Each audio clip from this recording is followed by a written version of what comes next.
В подавляющем большинстве источников вы можете найти такую фразу: история Overwatch началась весной 2013 года. Но это не так. История знаменитого hero-шутера от Blizzard началась значительно раньше, примерно в 2007 году. Титаны не в счет, скажут самые прошаренные фанаты. Что за титаны? Тут же спросят обычные игроки. Какие ваши доказательства? Поинтересуются просто любопытствующие. Вот об этом мы сегодня с вами и поговорим.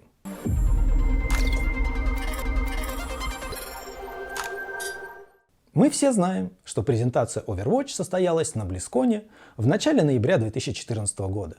До весны 2016 года игра находилась в режиме закрытого бета-тестирования, и в мае уже состоялся запуск открытого бета-тестирования, фактически релиз, которое сразу же привлекло почти 10 миллионов игроков. Но если предположить, что история игры действительно началась в 2013 году, то получится, что на создание AAA игры в новом для себя жанре и вселенной Blizzard потребовалось всего лишь 3 года, что, конечно, звучит как сказка. Любой фанат метелицы, так ласково окрестили компанию в русскоязычном сегменте, прекрасно знаком со знаменитой фразой «done when it's done», которая переводится примерно как «выйдет, когда будет готово». Именно это долгое время ценили поклонники в любимом разработчике. Качество. Качество и еще раз качество выпускаемых продуктов. Невзирая на время, которое требуется на доводку игры до высочайших стандартов компании. Реальную историю создания Overwatch хорошо можно описать поговоркой: «Не было бы счастья, да несчастье помогло». Для понимания контекста предлагаю начать с 1991 года, где берет свое начало история Blizzard, когда была основана компания Silicon and Synapse. Однако уже в 1993 году компания меняет свое название на всем знакомое и привычное Blizzard Entertainment. В этом же году компания покупается успешным разработчиком обучающего программного обеспечения Davidson Associates за $10 миллионов, что даже по меркам того времени заметная, но далеко не сногсшибательная сумма. Затем владельцы Blizzard еще несколько раз менялись, до тех пор, пока в 1998 году он не был куплен французским медиагигантом Vivendi. А в декабре 2007 года было объявлено, что компания Activision объединяет свои активы с Vivendi Games. Новая компания получила название, угадайте какое, ведь сливается Activision и Vivendi. Напоминаю, правильно, Activision Blizzard. А не Activision Vivendi, как можно было бы подумать. Vivendi остается Vivendi. Ведь это было не равноправное слияние, а фактически поглощение. Контрольный пакет свежеиспеченной компании находится в руках французов. Но в качестве нового президента и CEO компании был назначен Бобби наш котик из Activision. Фигура Бобби Котика по-разному оценивается среди компьютерных игроков и игровой прессы. По мнению критиков, его действия всегда направлены на извлечение максимальной прибыли, игнорируя качество продукта.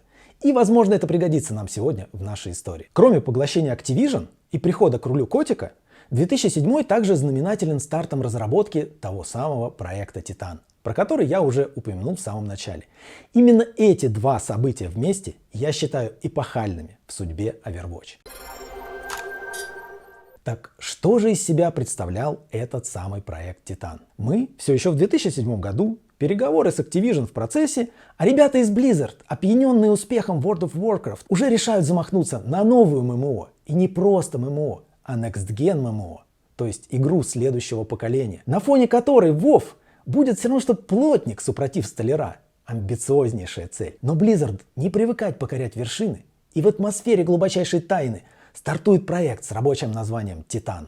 Несмотря на то, что в итоге над проектом работало огромное количество людей, до сих пор вся информация в открытом доступе невероятно скудна. Согласно официальным публикациям Blizzard, мир игры должен был стать полностью новым, не основанным ни на какой-либо из 3 уже существующих у компании вселенной. Согласно статье на Kotaku, вышедшей вскоре после объявления об отмене проекта, ссылающейся на анонимного разработчика, действие игры должно было разворачиваться на Земле в недалеком будущем, а точные детали игрового процесса Titan также неизвестны широкой публике и поныне.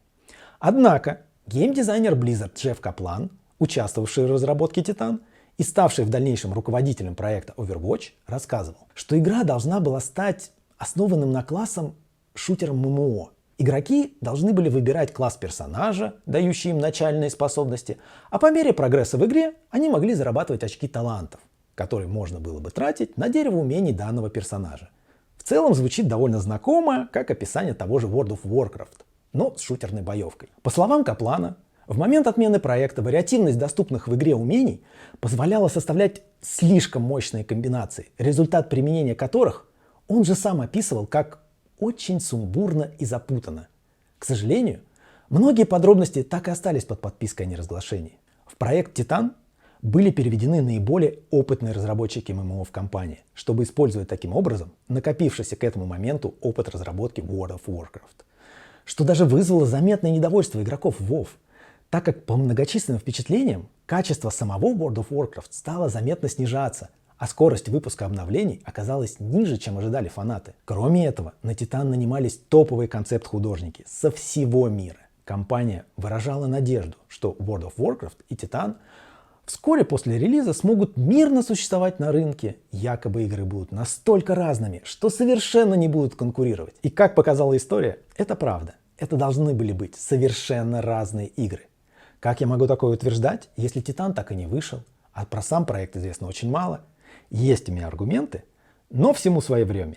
Расскажу чуть позже. А пока переносимся в сентябрь 2012 года, где команда разработки выросла из небольшой группы, фокусирующейся на концептах и прототипах, в группу из более чем 100 человек. И вице-президент Blizzard по геймдизайну объявил, что игра находится в середине разработки, отметив, что это должно быть очень большой проект, и ему есть куда развиваться. В целом, я считаю, что к этому моменту судьба проекта уже была предрешена. Игра в разработке целых 5 лет. Над ней трудится огромное количество самых квалифицированных специалистов. А когда и чем это закончится, совершенно непонятно. Да и Аннушка уже разлила свое масло.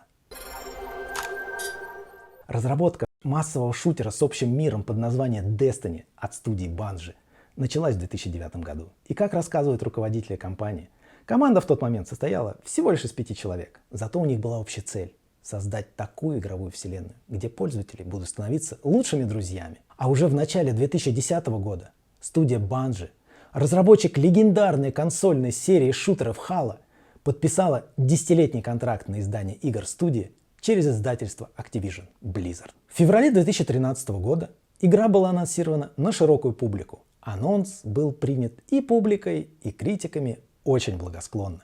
Напомню, что Destiny — это игра в жанре шутера от первого лица, действие которой разворачивается в научно-фэнтезийном мире. Стиль игры чаще характеризуют как шутер от первого лица с элементами RPG и ММО. При этом сами Bungie стараются не называть Destiny ММО игрой. Вместо этого студия-разработчик описывает жанр игры термином «шутером в общем мире». Вместо того, чтобы давать возможность игрокам встречаться и взаимодействовать со всеми игроками на одном сервере, как это свойственно обычным ММО, Destiny реализует систему матчмейкинга, которая позволяет встречаться в основном с теми игроками, которых игра вам подбирает автоматически. И вот у нас уже сложилась вся сцена со всеми действующими лицами. Bungie Аннушка разлила свое масло в виде анонсированного ММО-шутера Destiny.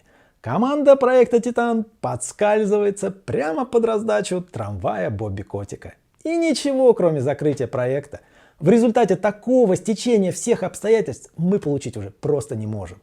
Можно по-разному относиться к личности Бобби Котика, однако поставьте себя на его место. У вас есть 2 конкурирующих продукта в компании, которые разрабатываются в похожем сеттинге и в похожем жанре. Первый проект от команды, которая знаменита своими шутерами и всего за 4 года довела игру до играбельного состояния, и план развития продукта понятен, ясен, все сроки определены. И есть второй проект от команды, которая никогда не занималась шутерами. В ней собраны топ-специалисты, которых с руками готовы отрывать на другие проекты студии. А 6 лет разработки не привели к удовлетворительно играбельной версии. Сколько еще это будет длиться разработка? Получится ли что-то в итоге сделать? Непонятно. Мне кажется, что решение в данной ситуации очевидно, даже если вы не Котик. Да, не будь того самого слияния с Activision, возможно, Blizzard и попытался бы довести проект до конца. И кто знает, чего мы лишились. Но история не терпит сослагательного наклонения.